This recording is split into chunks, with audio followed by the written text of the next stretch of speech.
Hi there, welcome to the next episode of Banter Blitz with International Master Andrey Ostrovskiy. It's me.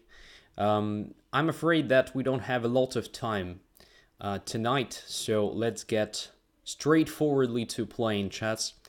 Let me just choose the first player. We don't have a lot of challenges this time, so as far as I understand, for now, we have everybody I've played at least one time, so I'm going to play one by one. And the first one is Ouleur de Poulet. Sorry for my pronunciation. I will accept the challenge.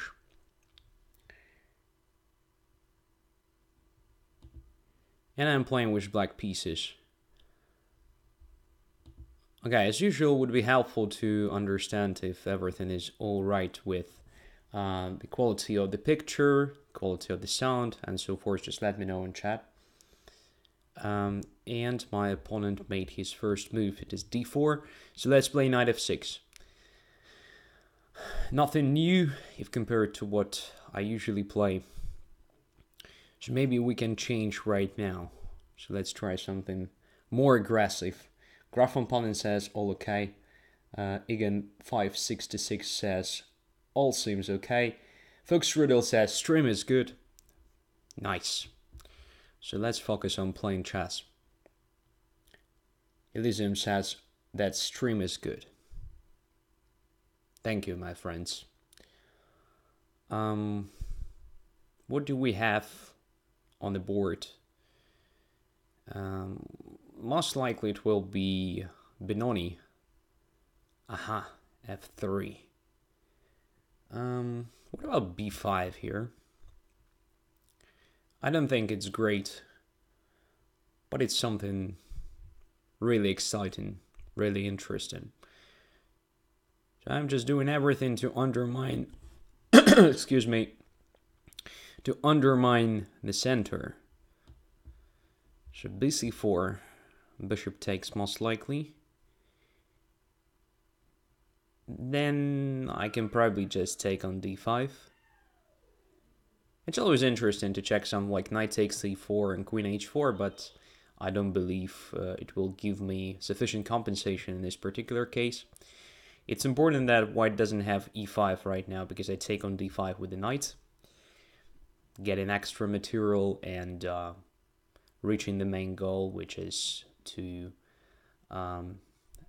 deal with white's pawn center.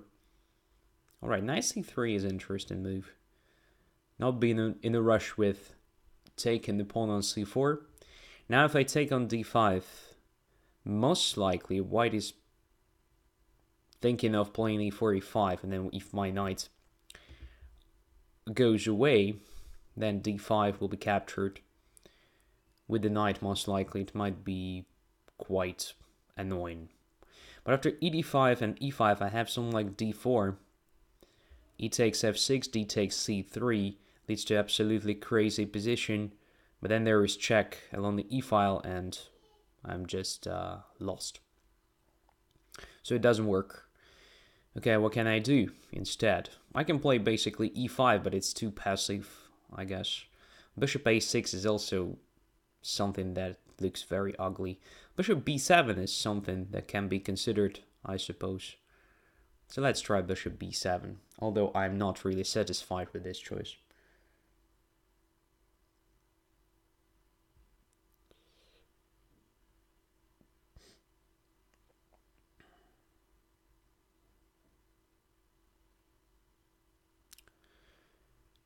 So the idea is again to take on d5 if white plays e4, e5 with the knight. And if knight takes, then bishop takes, or maybe even pawn takes. So in other words, I just control d5 square sufficiently to be not afraid of e5. On the other hand, now after bishop c4, it's no longer the case. So probably I have to take. Position looks not very good for black, because I'm losing the d5 square if white captures with a minor piece. On the other hand, I'm just hoping for active counterplay with my pieces. So let's say, should I take on d5 in the first place? I think if I play knight to c6, the bishop can just go away and white will have a pair of bishops in addition to other advantages of the position. So let's take the bishop. There is no d5 square anymore for me.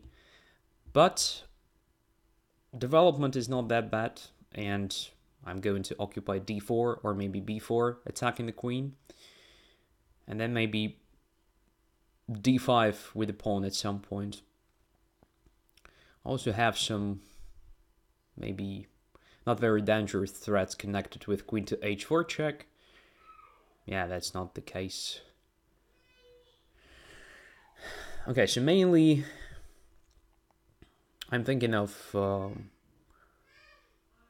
exploiting this position of the queen on d5 with the help of knight b4. If queen goes away right now, well, white just loses the time, which gives me some time to complete development. So I guess I have some chances here. My position is not entirely bad, I have a feeling. So what about knight b4 now? Attacking the queen, attacking d3 square, attacking c2, and also controlling d5. That's my main idea here. So what if I just play d5 right now? Is it that bad? I don't think so. I guess it's fine. Here I wanted to take with the queen. Now I take the queen. Okay, so my pawn structure is probably not that great, but my knight on d5 is amazing. It's very strong. Now it's a good question how to proceed. The first move that comes to my mind is something like rook to b8 to occupy the b file to stop the bishop from going away somewhere because I attack b2. Another interesting idea is just to play c4 because this pawn on c5 limits my bishop. If I play c4, I will have a good chance to put my bishop on very active position on c5. It's interesting. I don't know what is better. It requires good calculation, of course, because if I play c4, maybe white will play quick bishop g5 followed by castling low and attacking my knight, and my development is not perfect in that case. So I have a feeling that rook b8 is slightly better than c4, just stopping the bishop for some time. Pawn holder is here again. Very nice. Very nice. So maybe I will play my next game against you. And I can explain why. I'm very tired, and I suppose if we will play closer to the end of the show, it will be just beaten without chances. So I want to increase my chances, that's what I mean. Alright, now I think c4 makes sense, so I'm going to play bishop c5 next move. It looks quite good. Tempo move, developing the bishop, putting the bishop on active position instead of occupying something passive, I don't know. So check. King goes to f1. And now it's a question to castle or not to castle. I think we still have a lot of pieces on the board, so it's better to have the king safe. So that's castle. So as you can see, I'm trying to compensate the drawbacks of my pawn structure with the help of active pieces play. It's a typical case.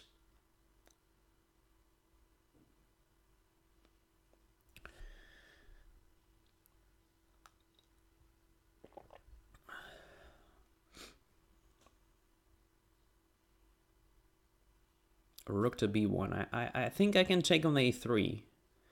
Is it possible? Not sure if it is good, but looks not that bad. So that goes to f4. Okay, I'll just take it. After bishop f4, I take another pawn. So 2 extra pawns now. Looks great. Rook here. Where to put the bishop? b4 is possible, c5 is even better. Because I protect the pawn, and not only, I create a threat of rook f2, which is very annoying, I suppose. Okay, this is bad. Alright, here is one more check. Is there a checkmate?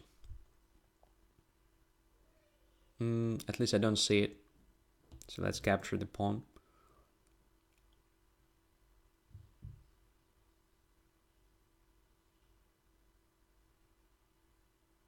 Okay, so I won the game, and somehow White missed his chances. I have a feeling that here White was completely okay, maybe even slightly better potentially, but a3, I guess a3 is the wrong move. After that, square b3 is very weak. It's really hard to develop the bishop. So I have a feeling that b3 was the right move. So just play b3, stopping my pawn from going to c4 to start with. So blockading such a pawn, or stopping it on c5 at least, is very important because in this case my bishop is not active. And your bishop gets very good square on b2 to be developed. So after that you can continue with normal development like bishop b2, castling long or something, or maybe castling short, or maybe even playing simple king f2. Then centralizing, so rook d1, rook c1, exerting some pressure on c5, and so on. Maybe there was also an interesting idea for you to try bishop g5, trying to castle next move. You stopped me from castling long as well, and you want to castle long, attacking my knight on d5. So for instance, if I play something like this, I have a feeling you can't just castle. My knight is under attack. I can play knight to b4. You can play bishop to f4, I suppose. I can take on a2. You can play king b1 with the tempo, knight goes to b4. And now something like rook to e1. Okay, I'm a pawn up, but I'm completely underdeveloped, and White has very strong initiative, if not a great advantage. So something like this was interesting.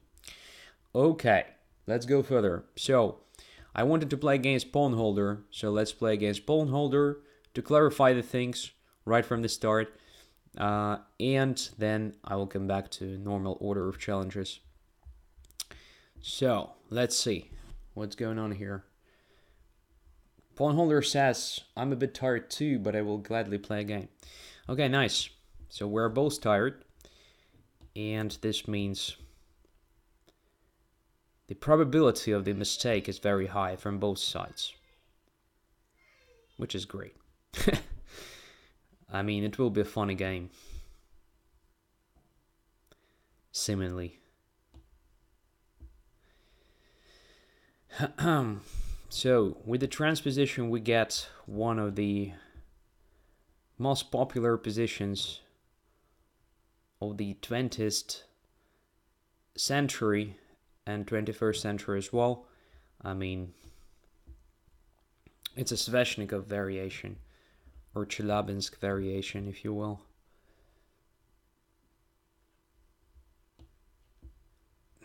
I know that c3 is the normal way of playing it. c4 is also acceptable. I don't know why, actually, I am more or less tempted to play exactly this c4 line, but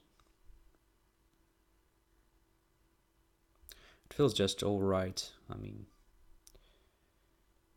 can I play this move? I'm not quite sure, but within this order of moves, probably bishop h3 is a possibility.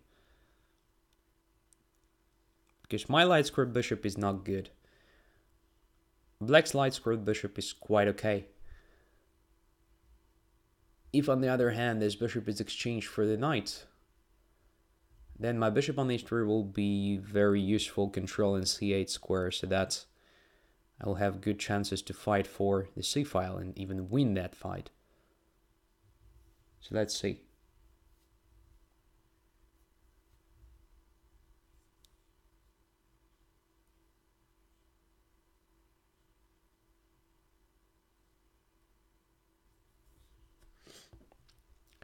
You may ask what will happen if black just does nothing here and, ignores this threat.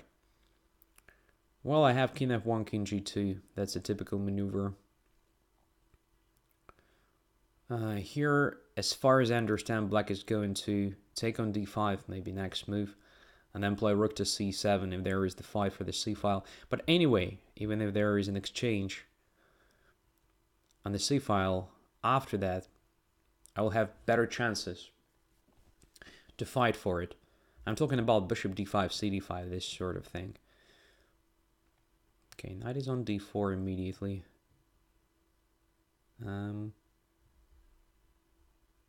Is there an immediate threat? I don't think so, so let's put the king on g2 first.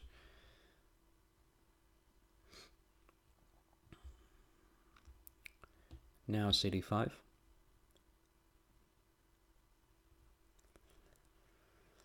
Now takes, okay. Opposite colored bishops. And I think this pawn should be blockaded. Very nice that I didn't play b3, because in that case, of course, it would be an awful weakness.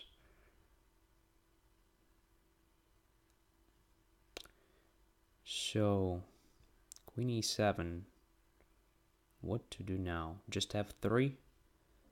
I think it's okay to protect the pawn this way. I hope I don't blunder something. Would be very pity to blunder something here. Because for now, position looks good. c8 square is mine, which means at some point I will just exchange rooks and maybe put another one on c1. Maybe there will be another pattern. Maybe rook c6 just right now. Yeah, rook c6 looks great. So takes g3, king g3. Supposedly there is nothing. Another rook here.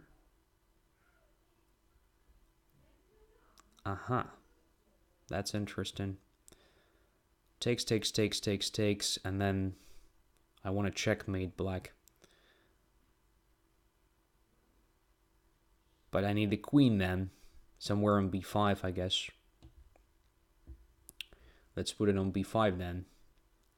With the threat of taking everything there and checkmating. In this situation, I think it's very natural to take with the pawn, getting this amazing passer. Now I think my queen belongs to d5 square. Centralized and strong. Alright. Let's take it. Probably I should have played something else.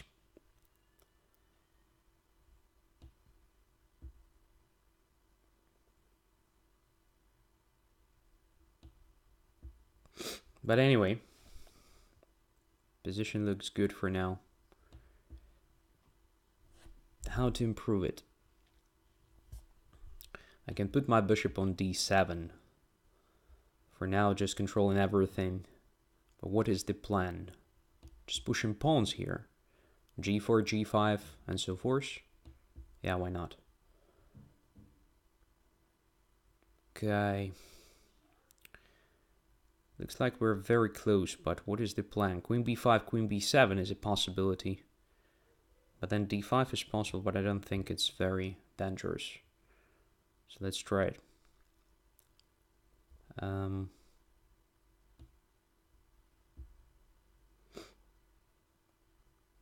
Oops! My god. But here is cd7, right? Or maybe there is a checkmate after queen takes c4. That was very bad, but in this case I have extra exchange. And probably I'm fine. Yep. Queen c4 was possible. Maybe with the perpetual or something. Okay, now I think it's okay to exchange queens.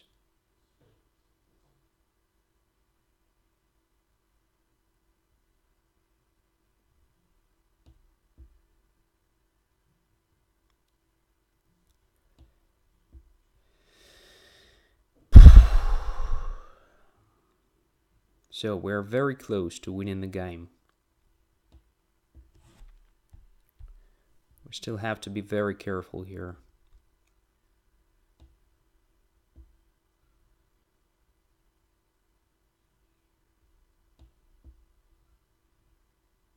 Okay. Now I have this passer.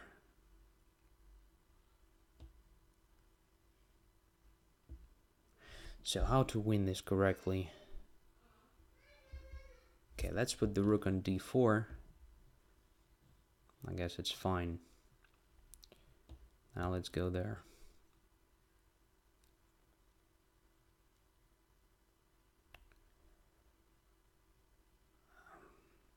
Very bad technique.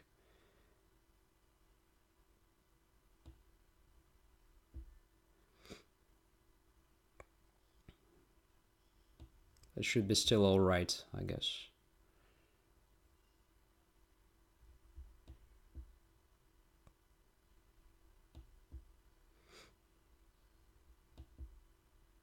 Yep.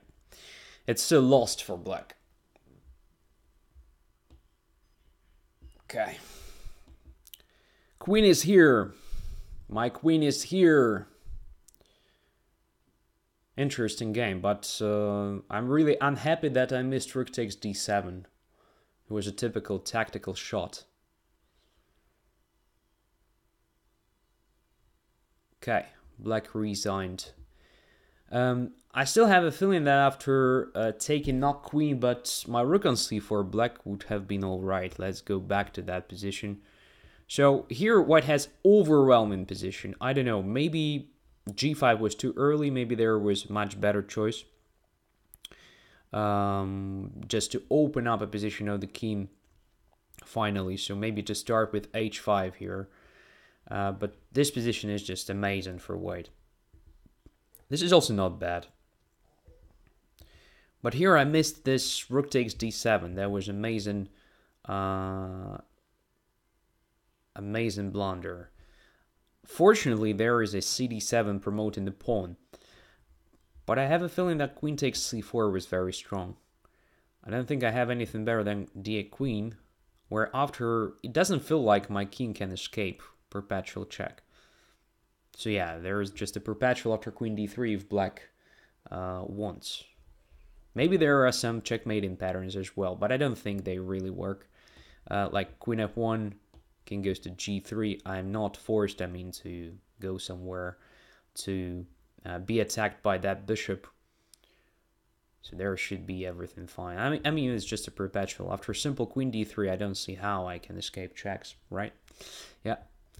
So queen takes c4 was a nice way to finish the game. In a draw, probably black wanted to play for a win. That's why he captured my queen on b7. And instead of playing queen to b7, obviously I should have played something else.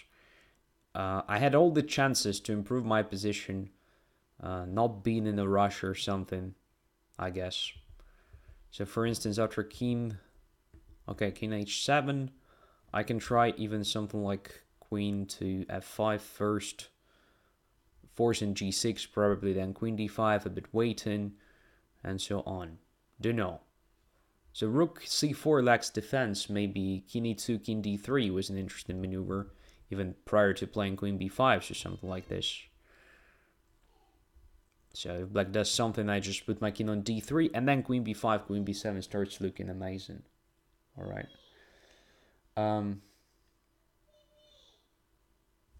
Okay.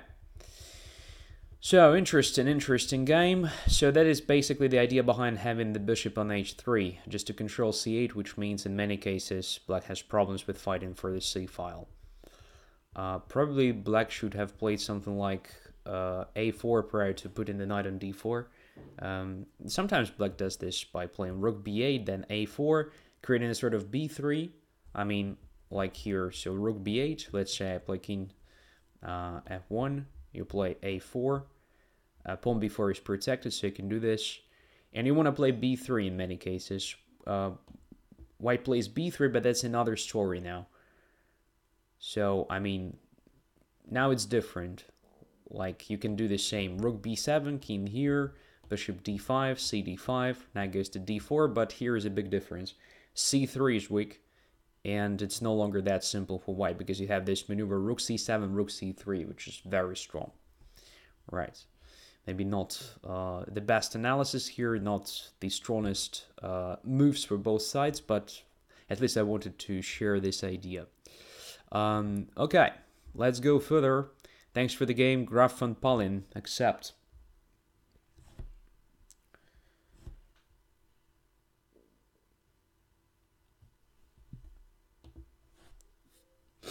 And black pieces again.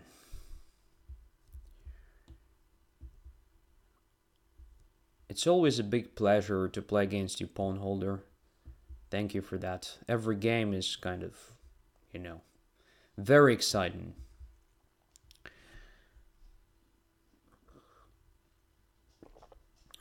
Although I actually lose much more often than win.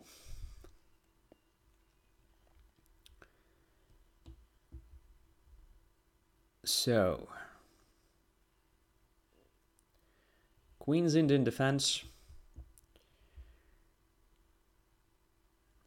One of the interesting lines with the bishop a6 and bishop b7. If I'm not mistaken, I played exactly this line against Grandmaster Saleh, 2600s guy in Poland this summer. There was a fighting game that ended in a draw. But he played e4, if I'm not mistaken, instead of taking on c5. Now I have a choice between taking with the bishop and taking with the pawn. Let's take with the pawn.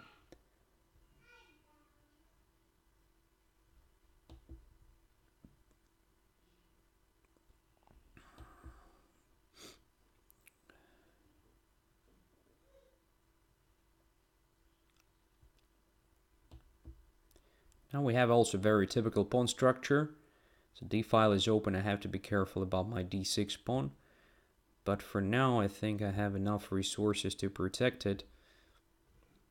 At least I have to castle right now.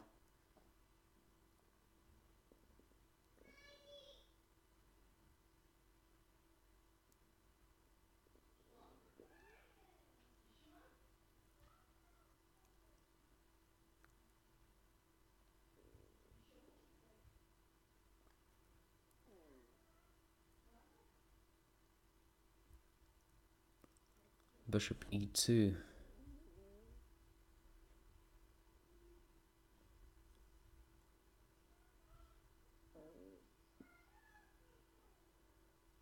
So can I play knight d7? Then knight goes to b5, let's say. I have some problems. I can put my knight on e4 in that case, or maybe even play queen to b6. I think I'm fine, so let's go there. Completing the development. So pawn holder says, no, we are at 5.5 against 3.5. That's what I mean. I guess 3.5 is mine, right? So you are 2 points ahead for now. In a sense of this score between two of us.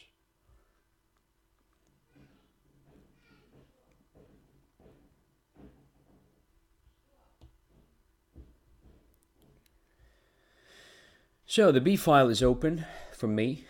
Let's occupy it with the rook. Maybe then bishop can go to c6. Bishop g3. How to react to this? Typical reaction is just something like knight to e8. But for that, of course, it's better to have the rook already developed somewhere on d8 or something. Maybe just to play queen b6 here. e5 is also acceptable reaction here because general plan is to limit the activity of that bishop. Of course, it limits the activity of mine too, but it's acceptable concession. No, I guess queen b6 is better. Just protecting the pawn. If knight goes to b5, then probably just knight to e4. And everything is more or less protected. Bishop g3 is under pressure. And next move will be something like a6, attacking that knight. b4, wow. Very aggressive. So can I Can I just take it twice? Or no?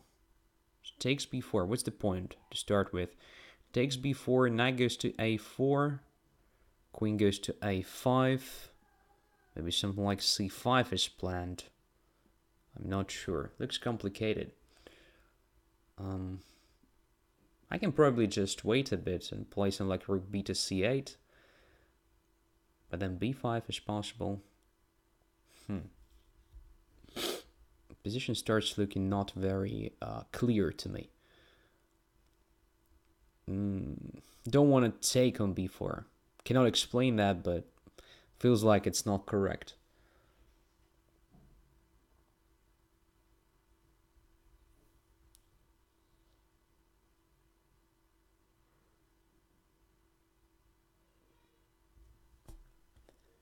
Okay, and here I wanted to do just this. So if bc5, then knight takes c5, knight c5, queen c5, so it looks like everything is protected. And the pawn structure starts looking quite attractive for black. So this d6 is still a bit vulnerable, but it's a normal Sicilian style pawn, so it's okay. It's protected by the bishop, potentially with the rook. I can also play e5, just like in Najdorf pawn structure. Looks very good. But white's pawns are quite bad now, after this exchange on c5. So I think this bc5 was not very good in general, because it solves almost all black's problems here, I believe. Let's go rook to d8 now. d6 is protected sufficiently.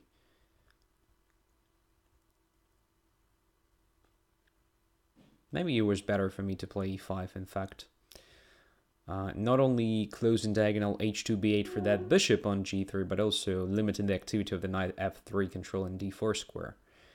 Maybe. Yeah, that's the point. So now the knight is quite active. And I could have prevented that. My bad. Alright, let's try something else then. Bishop e4. Trying to clarify the position of the queen. If queen goes back to the c file, I can try even something like d5, I suppose. This bishop from e4 can also go to h7. It will control b1 square, just like in the previous game, simplifying my fight for the b file. Does it matter? That's another question. Okay, but here I can see that now I control f5, right? So I can try this move. I didn't want to play e5 immediately because of knight f5, but here I think I can do this.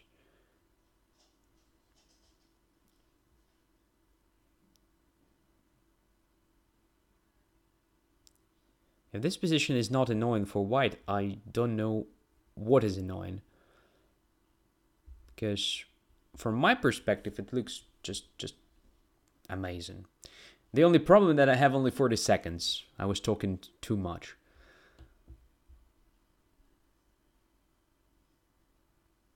The position looks great. That's what I mean.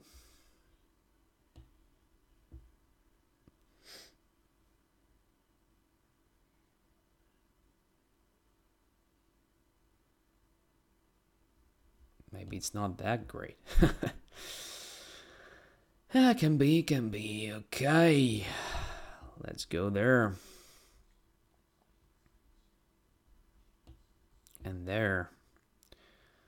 Attacking something. My god, I have no time. I will be just punished here for talking too much. Very bad. Very, very bad.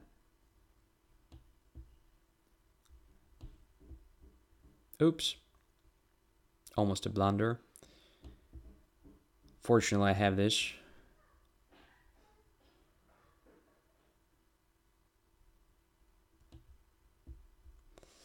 Anyway, no chances here to survive it. Just no time. As simple as that.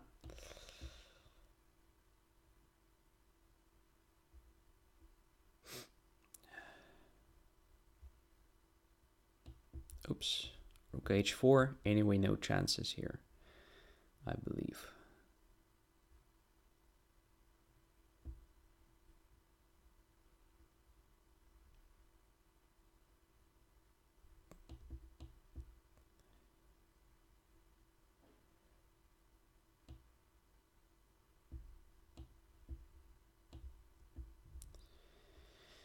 No chances here, baby. I will be just, yeah, lost on time. Okay.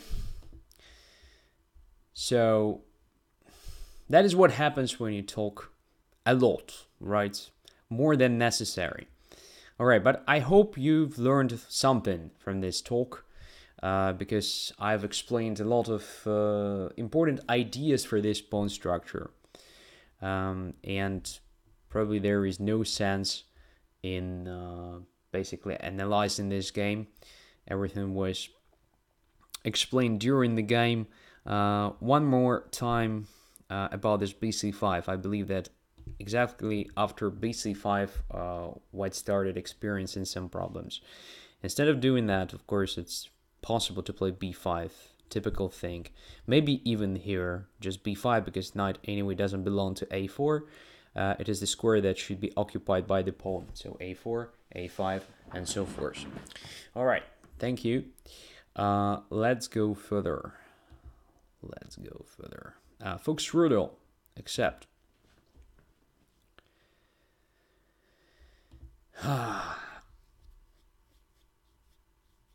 Losing on time is always painful. Don't like it.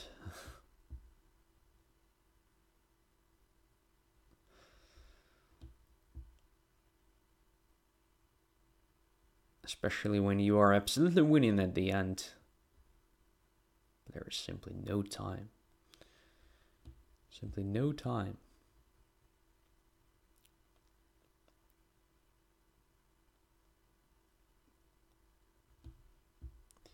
Okay, as far as I remember, that's the best reaction against this order of moves. Because now I have this amazing plan of b5, b4.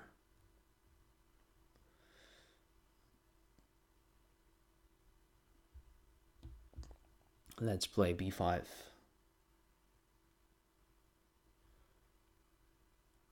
Knight e2. Okay, let me remember. Immediately b4 is quite good, I think. White doesn't actually stop me from playing that, so let us continue with the plan. Probably bishop f5 was a bit more, how to say, a bit more solid. I can play it right now if I want, by the way. Maybe starting with the bc3. I'm not sure I'm playing this correctly, but again, position looks just fine for now. Learning from the previous game, I have to play faster.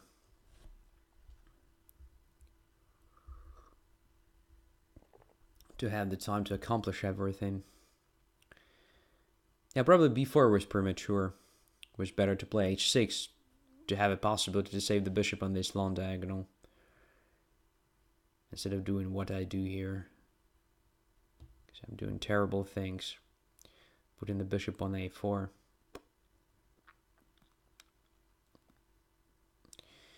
On the other hand, sorry, that is like the case from the French defense. So at some point, my bishop can come back through c2 to this h7 b1 diagonal.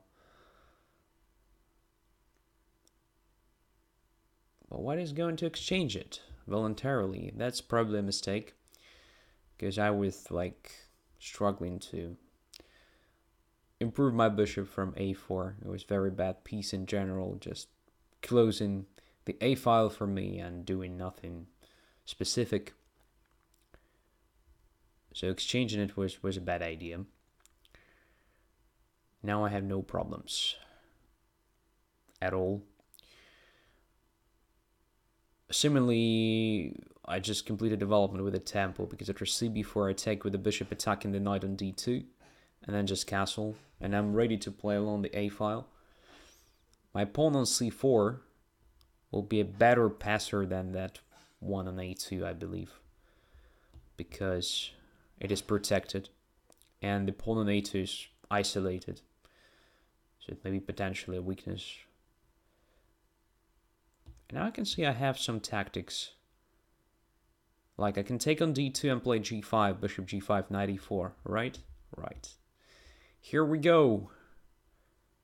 So g5 first, forcing the bishop to g5, and then knight e4, attacking the rook and the bishop simultaneously. And after taking on g5, I will still have e4 squared to go back in case of attack against my knight. Pattern recognized.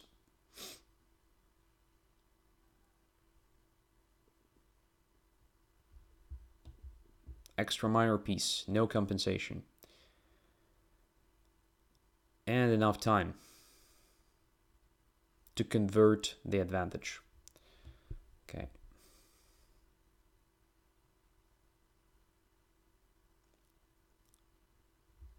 Castling.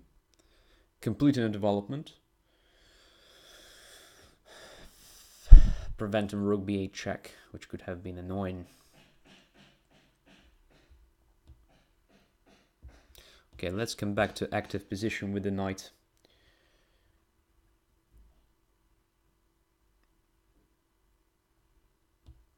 Okay, b file is possible to occupy.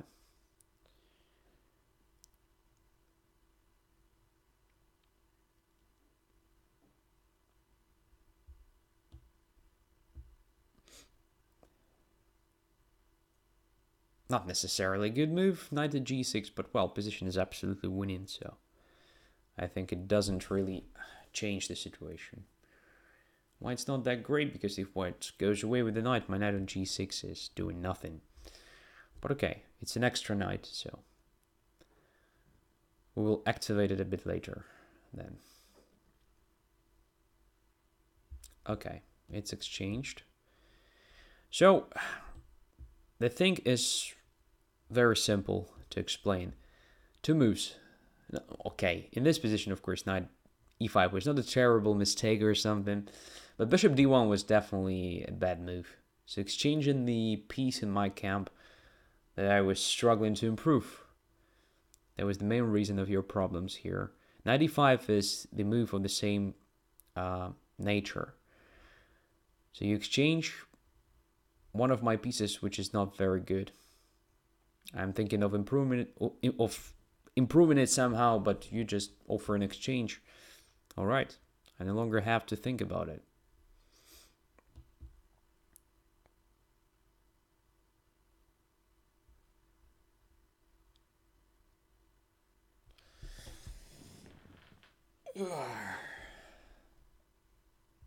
The question from Let Me Win: are you a practical player or go for the best moves?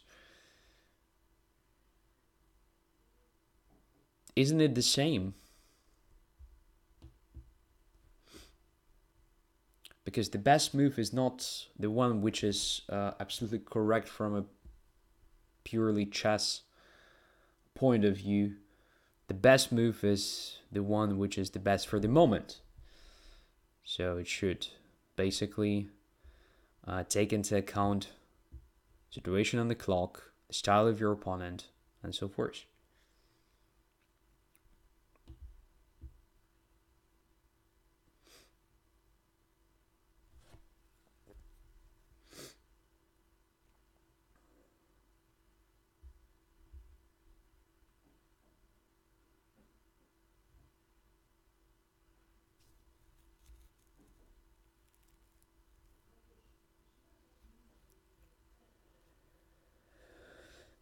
It became more or less clear, I mean, all the advantages of such an approach starting from Lasker, I think. Okay, so bishop d1. Come on. Bishop d1 is not good for Xrudel. You just exchange the bishop. I was thinking of how to improve, and I didn't have a clear answer. After that, my play was very simple. The Clasher is the next. If I'm not mistaken, last week the Clasher just killed me. There was a time trouble, and I was just not in time to get anything tangible from my position. Here we go. Another interesting line. So white's order of moves here was a bit different. That's why I played e6 instead of queen b6.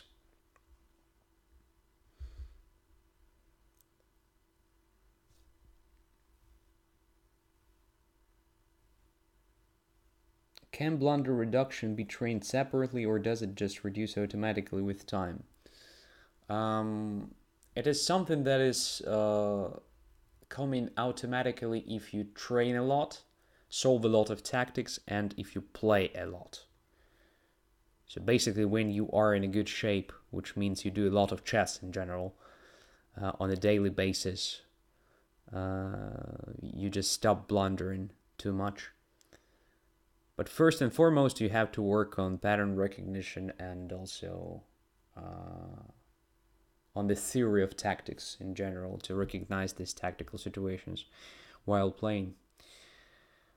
Alright, knight takes g5, let me remember. Bishop takes g5 for what's there? Yeah, bishop takes g5 is a move. Then g6.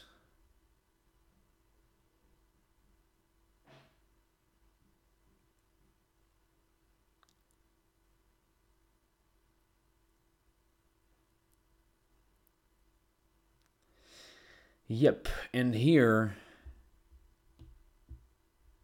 I've played this f5 against Niklas Kuschenbett in Bundesliga. Again, if I'm not confusing something, it's exactly this position. Do you recommend short time controls for beginners? No. Of course, no. Play longer games. The only way to learn something.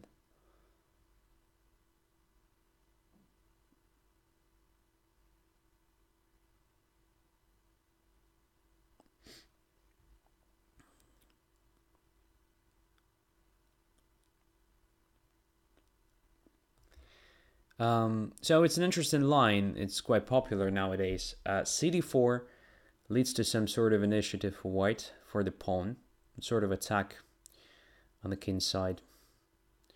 That's why f5, in my opinion, looks a bit better. So it's much more solid continuation.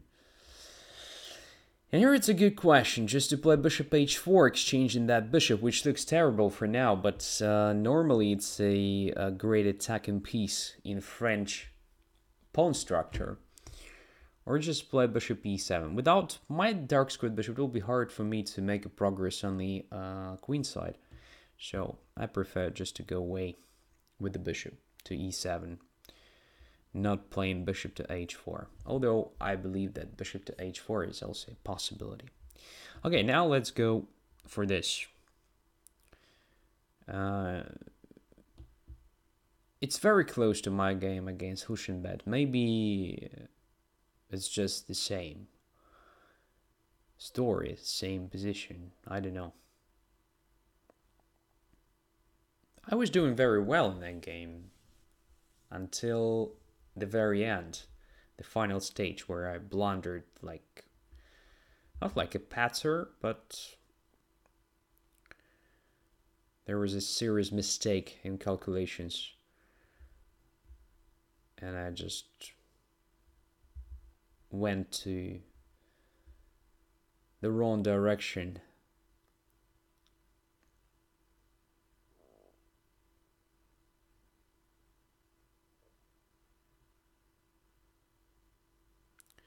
Right, so feels like the king side is frozen now. Completely blockaded or something like that. And we can completely focus on the queen side, which feels like just my part of the board. I have more space there, more chances to achieve something. So I'm going to play b4 at the right moment. First of all, of course, I will put my bishop on probably d7, then queen somewhere, rook to b8. I will prepare everything carefully, and then b4 at the right moment.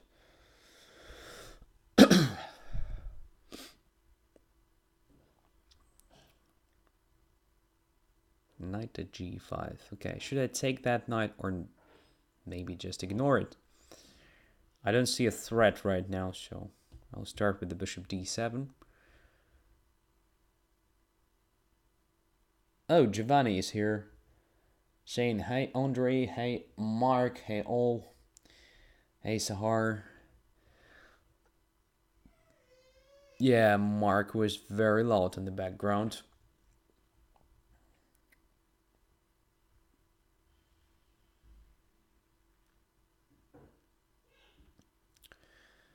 I have a feeling that White is just struggling to find active play here. It should be somehow connected with g4, but it's not so simple to prepare, I think. If I overprotect g6, for instance, whenever White plays g4, I can take with the f5 pawn. Should be still okay. Okay, after bishop d1, I think there is nothing absolutely. Again, I don't see a threat, so I'll just continue with my play. b4.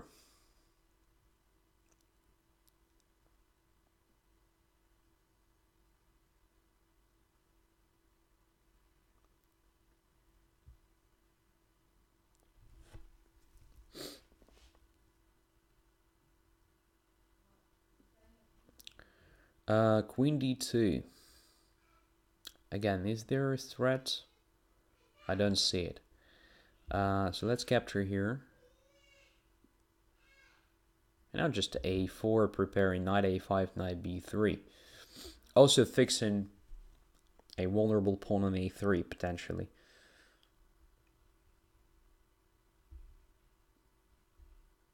Let's go there. So White is going to put the queen on d1, creating sort of bishop takes h5 now. So exactly right now, it makes sense for me to protect it. Playing queen to e8.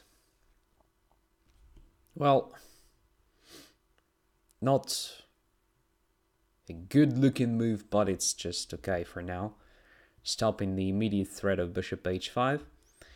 And I can improve my position by playing into g7, I suppose. Potentially making my queen free to go away. Potentially, not right now, of course. Let's go away from that diagonal. Overprotecting e6. And now I wanted to try something like this. So rook to h8, covering h5.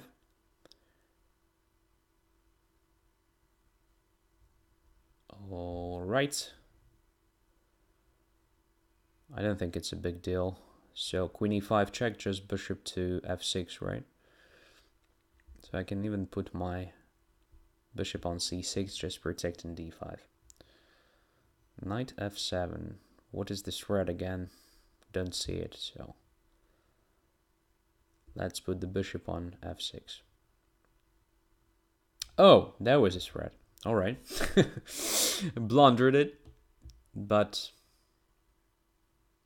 I'm still much better because I have two minor pieces. And now, what to do now?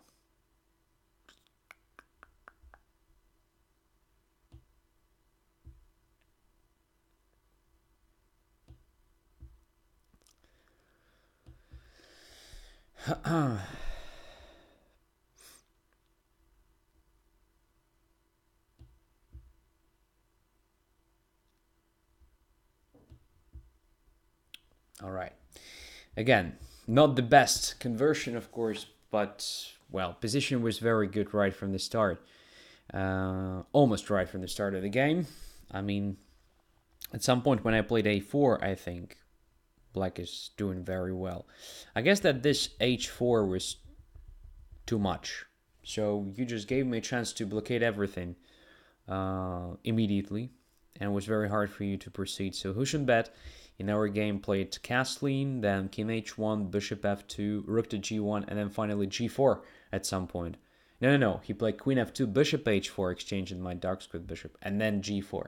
That was his plan. And in my opinion, it's the most promising plan for white in this pawn structure. For sure. Because if you play h4, you play h5, okay. My task is just to protect h5 after that. Being ready for any sort of sacrifice. And you simply don't have real attack on the king side. If I don't blunder something. Okay? That's the point. So I think h4 was a mistake. Alright. Triacon. Accept.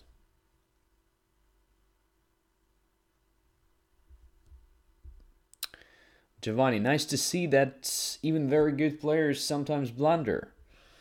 Yeah. Especially with this, when these players are tired and are not really good. I'm talking about Andrey Ostrovskiy, of course. Andrey Ostrovskiy is just a patzer, believe me or not. Knight goes to c6. Let's play bishop c4.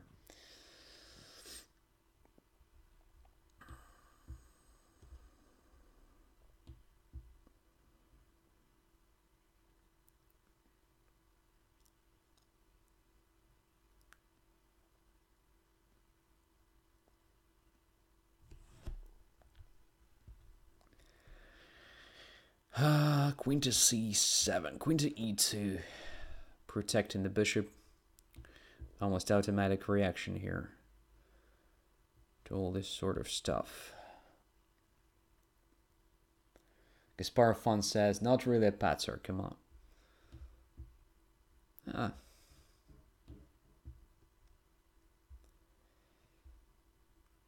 There was an old game of Grandmaster Kinderman, if I'm not mistaken. And there was this bishop b3 move. So you can capture on b3, but you don't solve the problem of the d5 square. Sebi is here. Hello, Sebi. Now just a5. Preparing what? Preparing bishop b6.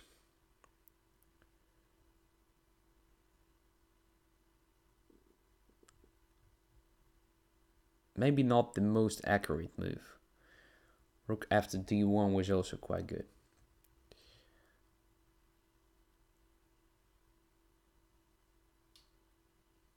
And that is the reason. So black has this additional resource.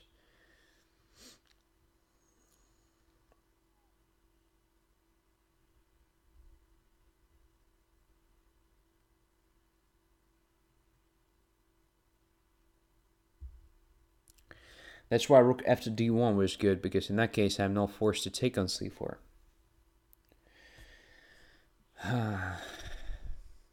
Yeah. Now black should be fine. Because there is a possibility to have active heavy pieces at least. So I still control d5, but it's not a big deal.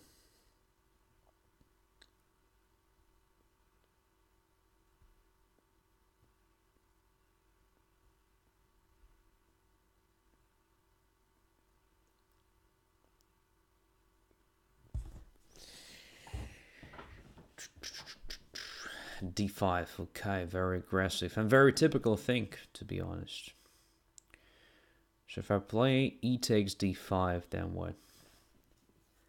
Then queen takes queen, cd3, and just rook to d8. My pawn structure is damaged. Knight takes d5, black can be even better. If I take on d5 with the knight, then knight takes d5.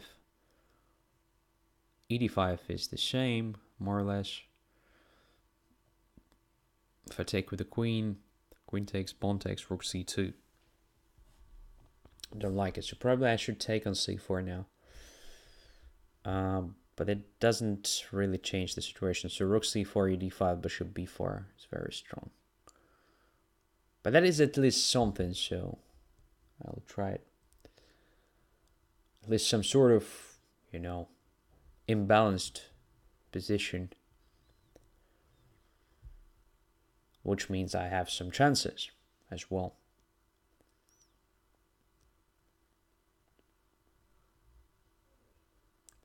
Rook a4? No, rook a4, queen takes queen, and d4, attacking the bishop and the knight. There was another threat.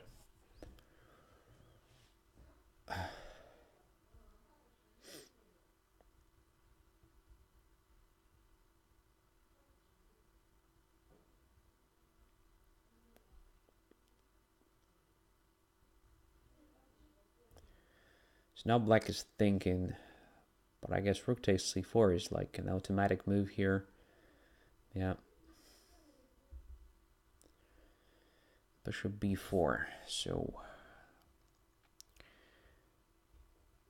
I think I'm forced to play something like this.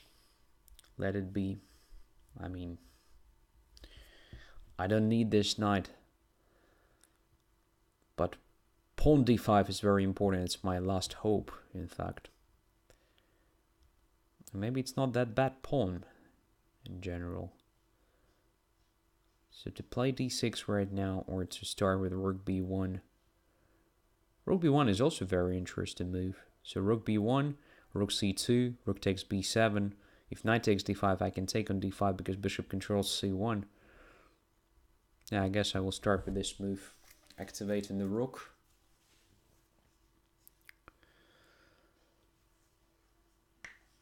It's important to have both rooks active here.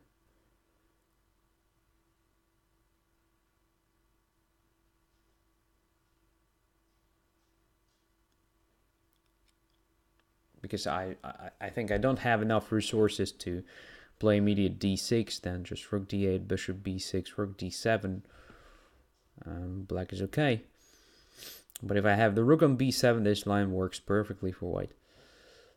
Just d6, rook there, bishop b6. And b8 is weak, and so on. So that is what I was talking about when we discussed some chances in this imbalanced position. So now everything looks just fine for white. The question is how to react to this knight g4. Just to play d6. Rook takes f2. Rook takes f2 is a threat. I don't think knight f2 is very dangerous.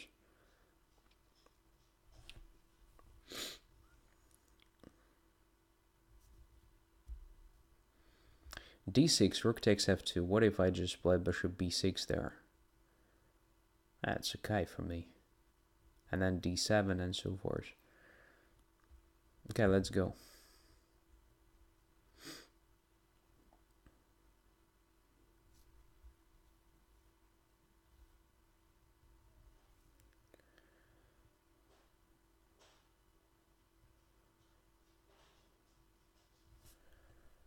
If I play bishop b6 now, then what? Knight takes f2.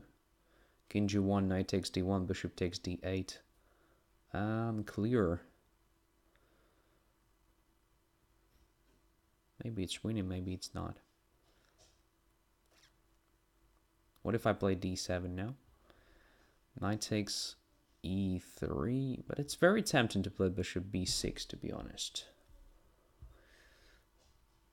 So knight takes f2, king g1, knight e1, bishop d8. It somehow feels like a winning position. I don't know. Let's try it. Maybe a blunder, but okay. At least if rook takes d6, there is rook to b1.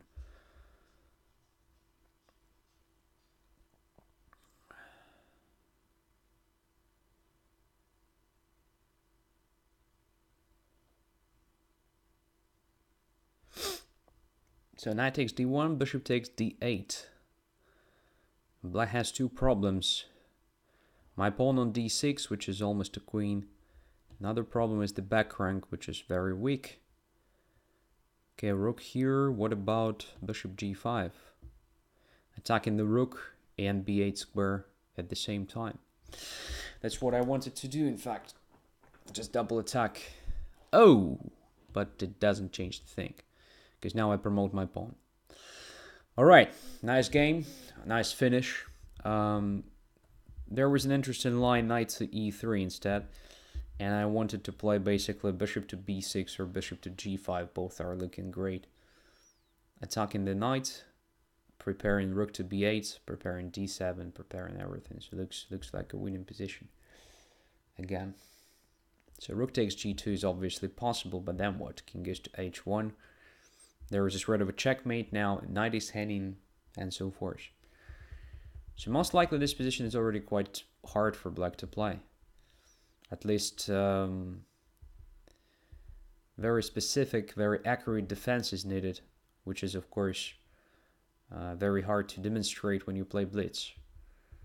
So probably the whole idea with this bishop c3 or rook c3 was not that great for black. I mean, it looked very typical and very promising, but I think it's very important that my bishop controls c1 so I can take on b7 here, which means there is no knight to d5. Okay, don't know. But I made a mistake definitely when I played a5. a5 is not good. So first of all, I had to play rook to d1. Neutralizing bishop c4. I mean, if bishop c4, then queen goes to d2. Or somewhere, it doesn't really matter. So I don't have to take on c4, activating the queen. That is a very important thing. White doesn't have a lot here, of course. Black can play queen a5, but then I can play f3, queen f2. Just being annoying, like controlling b6 square, maybe playing bishop d2 at some point. That's the whole line, based on some, tiny things, tiny ideas. So d5 square, the main one, potentially b6 and so forth. Not very ambitious, but quite pleasant for white, because white has very simple play while black has to be very careful here. I mean, in general. But I made a mistake. I played a5. I think after this position is already equal. Maybe d5 was a bit premature. I didn't know what I would do in case of queen b4, in fact. So I'm just attacking b2, rook a4, you just take, and c3, knight is hanging. I don't think... Oh, maybe there is a possibility to trap the queen after that, like playing bishop to d2. I didn't see that. Intending to play what? To play rook to b1 next move. Maybe d5 works here. I don't know. And maybe rook to b1 is not necessarily that great threat. Because of what? Because of rook takes c3, or rook b2, rook... No, it may be a threat. Alright. Maybe it's not that great for black. I mean, this line. Okay, but anyway, preparing this d5 with the help of, say, rook to d8 could have been a better choice. Also not that clear entirely, because now I can play rook a4 or maybe bishop b6 first. Alright, don't know. Additional analysis is needed. Thanks for the game anyway. Next white is Dr. Paradoxon. Accept. And it's unrated.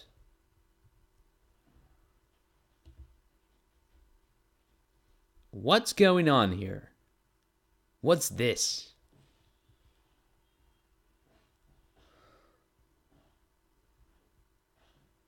What is this? That is something. I mean, alright. What should I do here? Just to play something. Okay, let's play bishop h4, for example.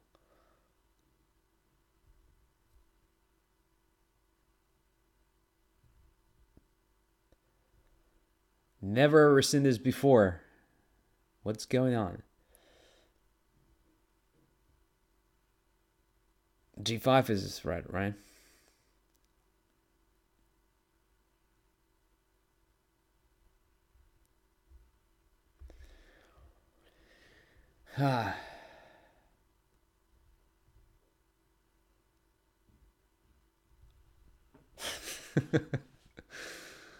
That's crazy.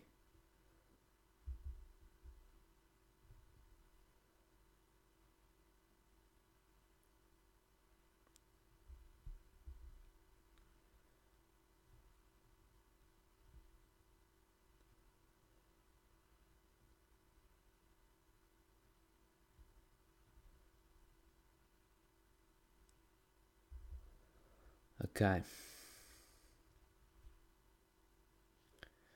I was not ready for this at all.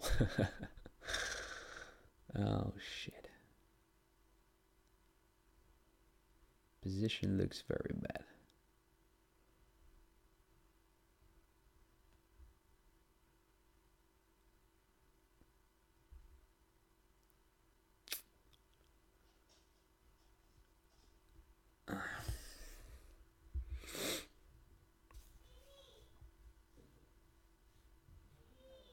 Now you find yourself in the doctor's office.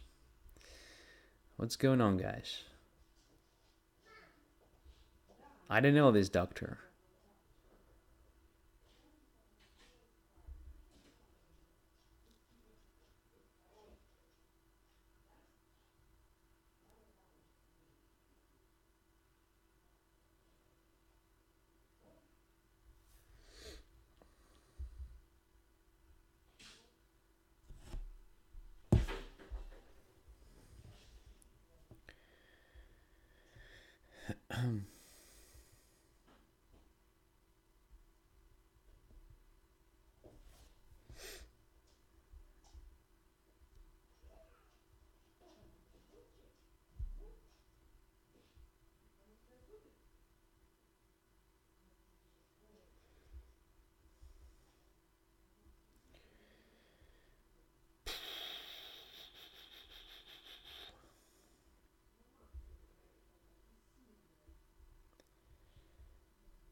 Ha! There is bishop e1 thing. I mean, if I go away with the rook now, there is check along the e file, and then if king f2, then bishop e1 check. Oh my god.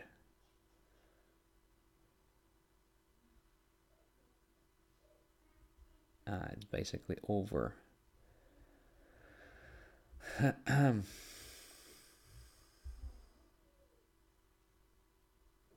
No, I cannot play this, really. So rook c2, maybe the last try, like a few moves. I'm playing without knight g1 and rook h1. Rook there, okay. Only move king d1. It's anyway lost.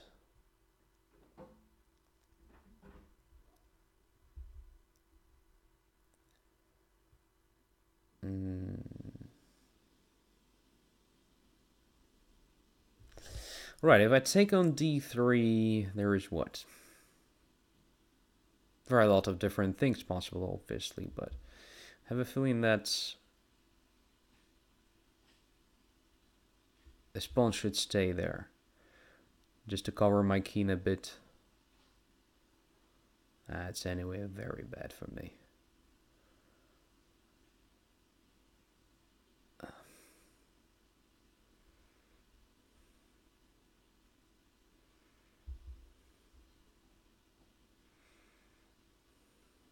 Okay. Yep.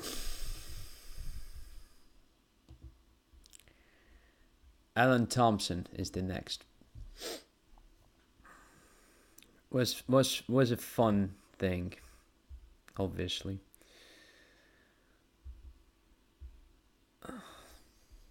Now bishop h4 was very bad. Now we know why.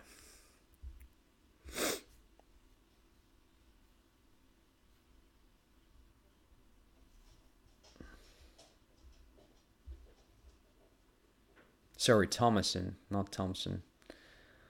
Yeah,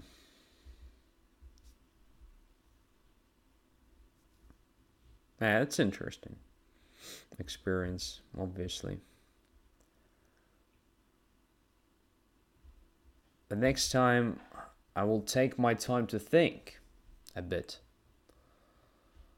Not like playing immediately something that comes to my mind.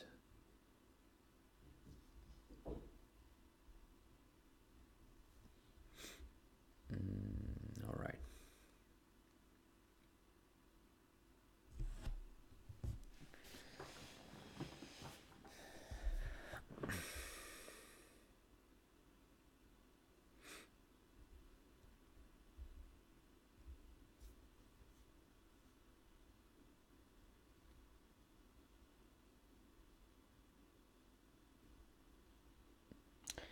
I think it was the 17th move or so from a 100-year-old game. No, I don't think so. It's not a 17th move. It's like Panova attack in Karakan when after knight c3. Okay, let me think. e4, c6, d4, d5, e d5, c5, c4, knight f6, knight c3, knight c6, and here bishop g5, knight e4. Yeah, it's a Panova attack, one of the lines. When I played Panova attack many years ago, I've never ever played bishop g5. I've played usually knight to f3 in that position. Yeah, but after knight to e4, I think knight takes e4 should be played for sure, not to lose the time. Okay, knight b6. Let's put the knight on g3.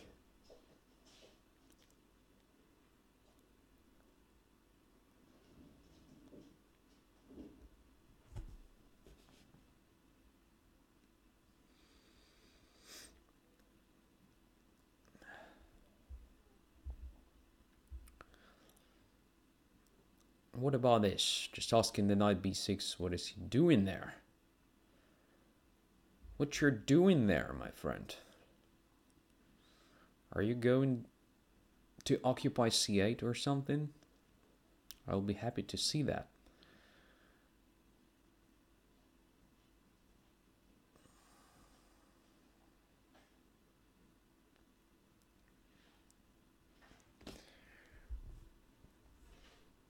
Okay, a5 weakens b6.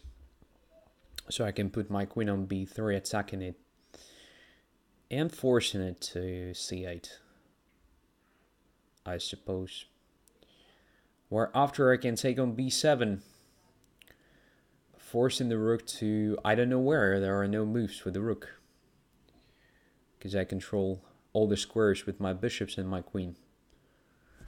So let's take the pawn simply. And this wins some material. Maybe not the whole rook, but the minor piece for sure. If knight moves, I just take it with my bishop e3. I have extra material.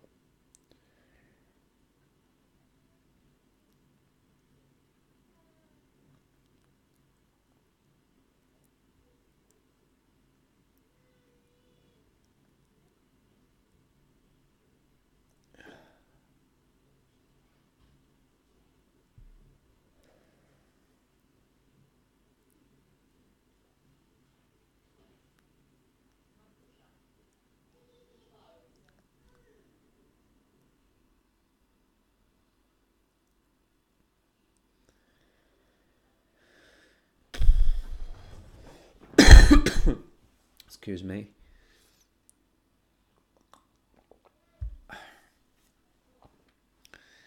Dr. Paradoxon says, thanks for the game. Thank you, my friend. You're welcome.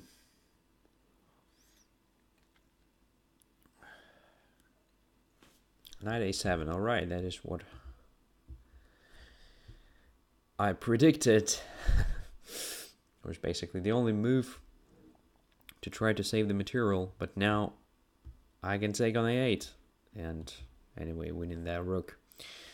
Okay, so that is not the right way of developing the pieces here.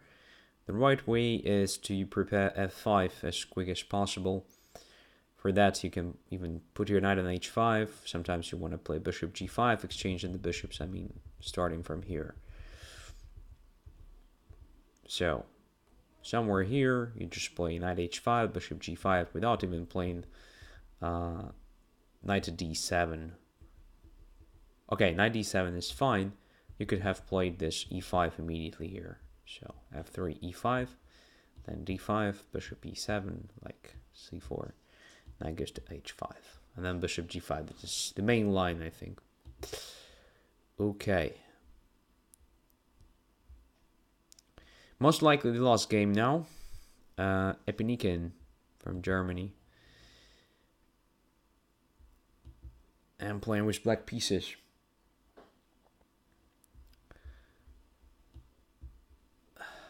And getting back to classics.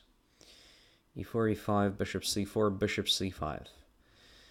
Italian or Evans Gambit or 4 knights or anything. I don't know. Let's see. White has a wide choice here. d3. Not d4. d4 was also a move there. Sacrificing a pawn.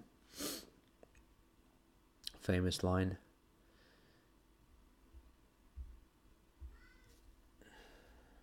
Now we have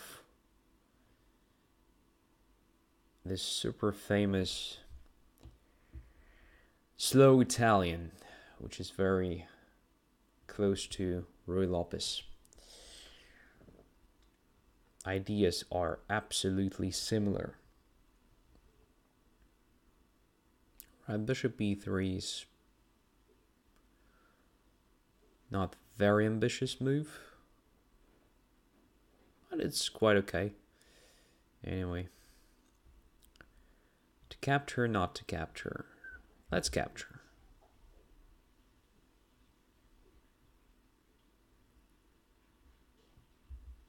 And play bishop e6.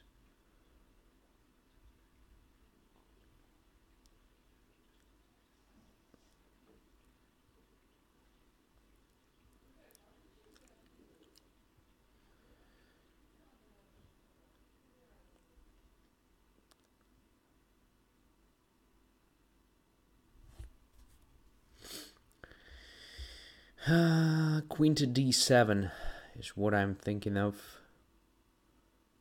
Maybe queen to e7, followed by rook a to d8. No, queen to d7 looks interesting.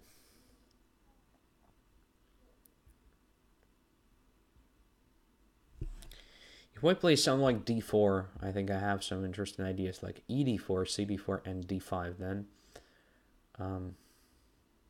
In some cases, getting the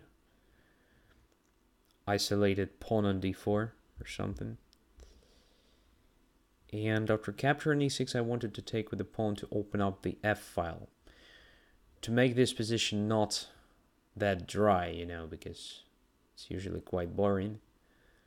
But when the f-file is open, well, we have some play. I hope at least. Maybe there is nothing. So what about ed4, cd4, d5 now, in this situation? This may be interesting as well. Let's try it.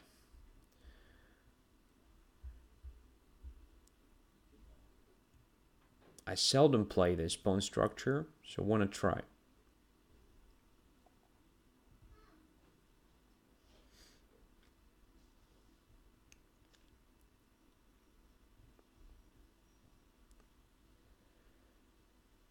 The problem is with the knight here.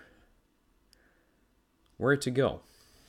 So, knight to h7 is quite passive. Knight to h5 followed by knight f4 looks better, but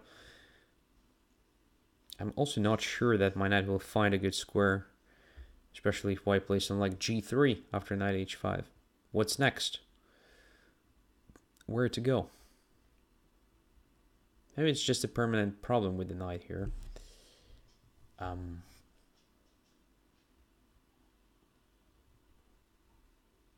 Potentially, of course, it would be nice to have it on f5, but there is no simple way to get there. From h5, of course, it's possible to play g6, knight g7, but once my knight is on g7, white can play g4. So I'll go through f8 to d7 maybe a bit later. Right now, I want to improve another one.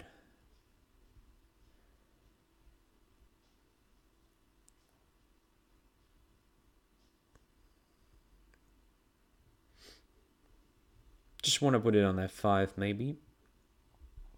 Maybe something else. We will see. To play c6 or to play b6. Both are moves making my position quite vulnerable. I guess b6 is slightly better than c6 because c6 weakens all dark squares. For now at least, I have some sort of control here on dark squares. And I still have a chance to play c7, c5 probably a bit later. I know it doesn't look very realistic, but there is still such a possibility.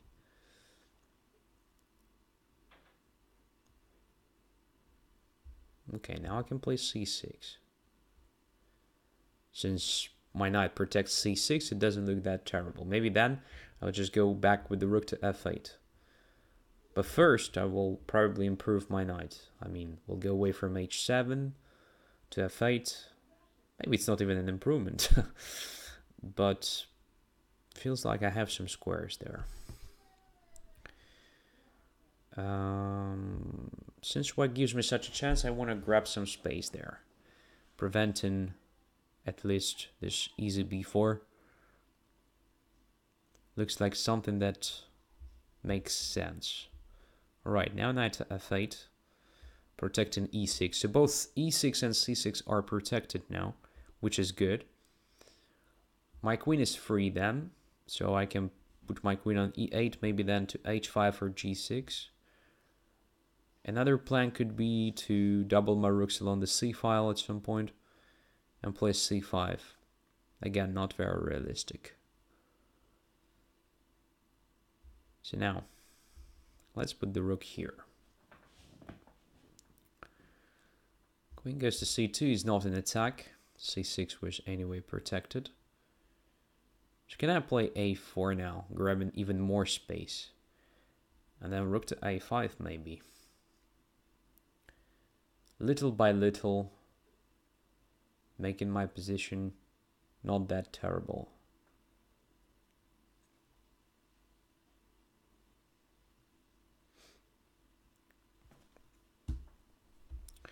Knight to g4, is there a threat? Don't see it.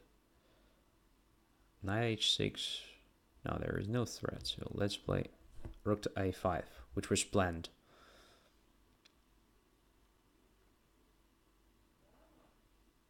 h7 is covered, g6 is covered, e6 is covered. Everything is under control, guys. Everything is under control. Aha! Rook g3. Crap, that is something that I missed. This great rook lift. So I have to play this.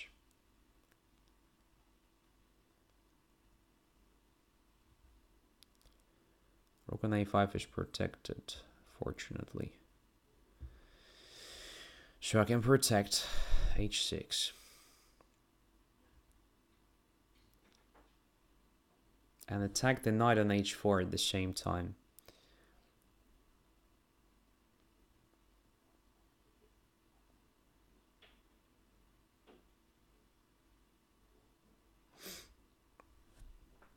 White is having some problems, I suppose. If knight goes back to f3, I just play knight to f5. That's what I wanted to do. Okay, some material up now. Have to be careful still.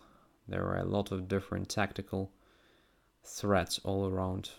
So let us come up with some prophylaxis.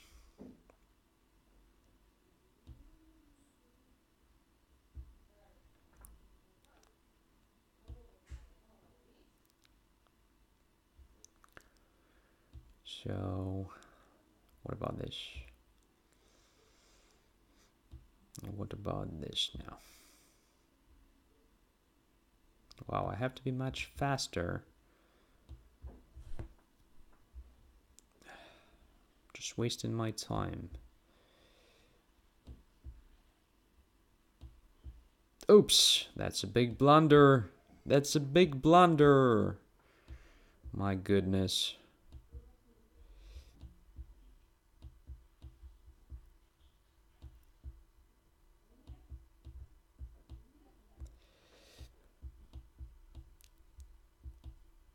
Ah, lost on time. That's amazing.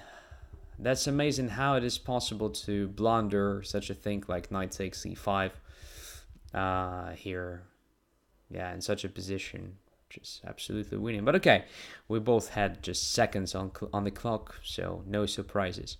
But I think it was a good game in general because I managed somehow to control everything, carefully protecting most vulnerable spots and just improving my position little by little. And somehow I didn't find decisive continuation on the king side, made some concessions, and after queen h5, I'm already better. Maybe after knight f3, knight f5 was not the best practical chance for me. Probably I should have played something else because rook on g3 is anyway quite bad. Probably I'm not in a rush to attack it. But okay, obviously knight f5 is also quite good, so black is better. Then I've just, started playing like a patzer. Maybe I'm just already very, very tired. So at the very beginning, I was tired, more or less. Right now, I'm probably just at the stage when I start playing slowly and blundering some stupid things. In any case, hopefully you learned something from this session because it's my primary goal to make you learn something new. If you did, I'm happy. Wish you all the best and see you next week.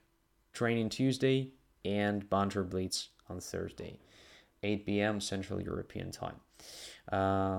Wish you a great weekend as well in advance. Take care. Bye bye.